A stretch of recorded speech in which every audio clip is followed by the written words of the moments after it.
Bonjour, bonjour. Je vais me présenter. Moi, c'est la sœur Rachel Oukamal. Je vis en Belgique.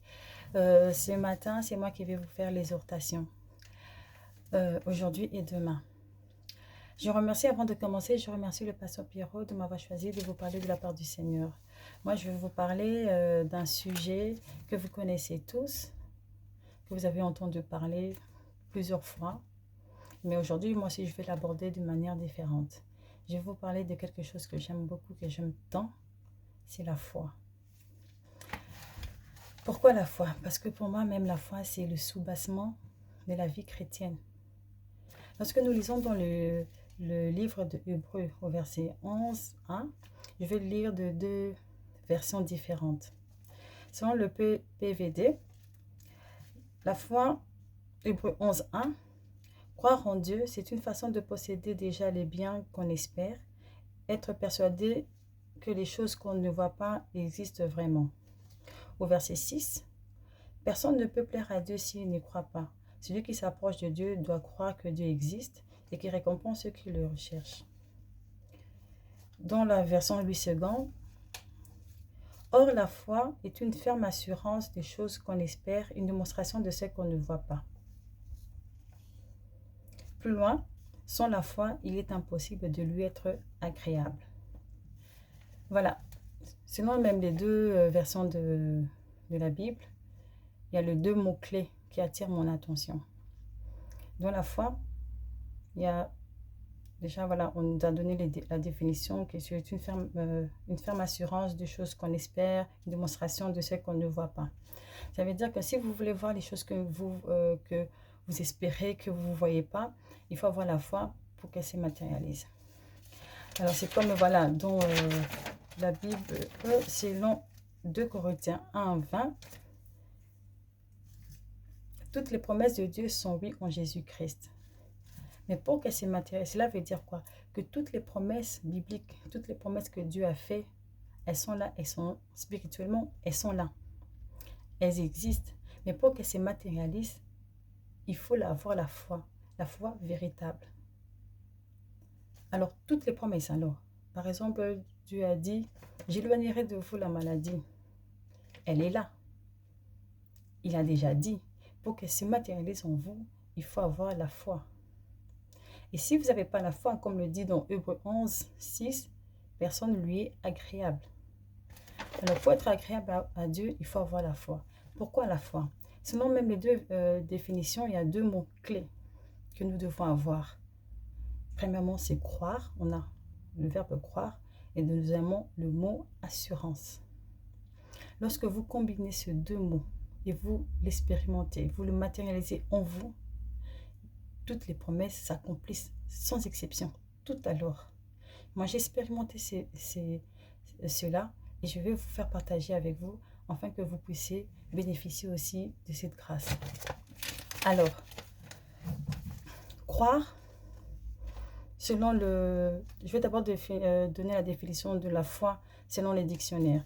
La foi, le fait d'avoir confiance, ça c'est premièrement, assurance donnée d'être fidèle à la parole, à quelque chose. Et le mot croire, c'est tenir pour véritable, tenir pour sincère ou véridique. Et si vous allez encore plus loin, vous allez voir que dans d'autres dictionnaires, on parle de la foi. C'est le synonyme de la foi, c'est la confiance. Or, la confiance, c'est un sentiment de sécurité vis-à-vis de quelqu'un. C'est une assurance aussi.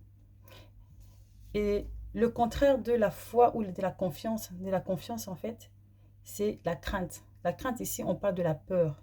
La crainte, le doute, la méfiance. Je vais donner un exemple.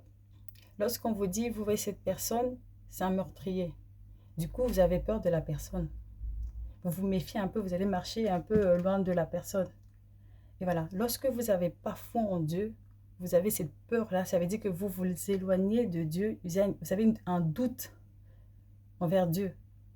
Alors, lorsque vous avez confiance en Dieu, ça veut dire que vous avez cette assurance-là, cette sécurité-là à 100%.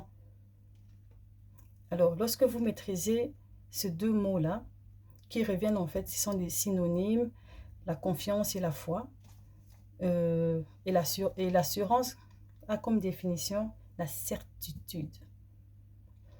Alors, je vais vous donner la définition de la foi. L'effet d'avoir confiance, l'effet d'avoir une assurance donnée d'être fidèle à sa parole. Ça, c'est la foi. La foi est synonyme de la confiance. Or, la confiance, c'est un sentiment de sécurité vis-à-vis de quelqu'un. La confiance, c'est l'assurance.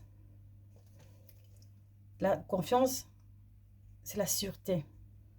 Or, lorsque vous prenez la définition de l'assurance, l'assurance, c'est la certitude. Alors là,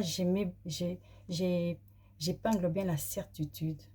Et je vais vous donner des exemples de la Bible, des exemples de mon témoignage, lorsqu'on croit et lorsqu'on a la certitude.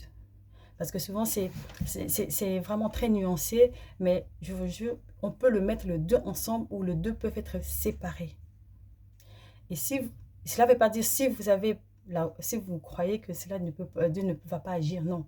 Si vous avez la certitude, si Dieu ne va pas agir, Dieu va agir. Mais lorsque vous mélangez les deux, il y a un miracle spontané. Alors, là, c'était l'introduction pour que vous compreniez les définitions et tout. Et cela veut dire, voilà, si je lis par exemple dans 2 Corinthiens 1, 20, la Bible dit « Toutes les promesses de Dieu sont oui en Jésus-Christ ». Quand je vous ai dit, voilà, la foi, c'est même le soubassement de la vie chrétienne. Ça veut dire, lorsque vous croyez en Dieu, vous croyez en Jésus-Christ, toutes les promesses, parce que la Bible dit là, toutes les promesses sont oui en Jésus-Christ. Donc, il faut croire en Jésus-Christ pour que les promesses soient réalisées.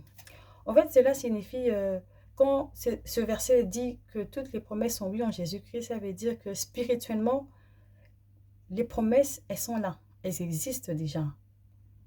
Mais pour qu'elles se matérialisent, il faut avoir la foi véritable, pour que ces promesses se matérialisent. Alors, sans plus tarder, avec les exemples, je vais aborder les deux points. Si pas, je ne vais pas s'y terminer aujourd'hui, l'autre, je continuerai demain. Le verset d'aujourd'hui, ça sera sur Marc 11, verset 24. Nous connaissons l'histoire, je vais quand même la lire. Marc.